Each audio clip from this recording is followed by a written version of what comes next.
Leidžiat pinigus reklamai ir nematote norimos grąžos?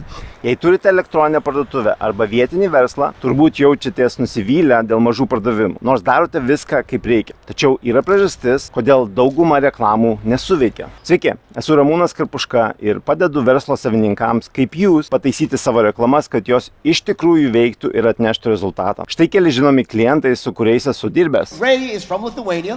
Favorite people in the world and one of the best animators I know, his name is Ray. Pardavimų paslaptis nėra tik reklamos rodymas. Tai supratimas, ką tiksliai turi parodyti reklamoje, kuri pritraukia klientus ir paverčia juos realiais pirkėjais. Paaiškinsiu pagrindinę priežastį, ko trūksta jūsų reklamos strategijai. Dauguma reklamų nesuveikia, nes jos orientuojasi į produkto ypatybės, o ne į klientų problemas. Vietoj to turėtumėte pritaikyti savo reklamos žinutę, kad ji kalbėtų tiesiai į tai, ko nori ir ko reikia jūsų klientams, o ne apie jūsų produktą. Norite sužinoti, kaip tai padaryti? Spauskite nuorodą ir užsiregistruokite nemokamai konsultacijai.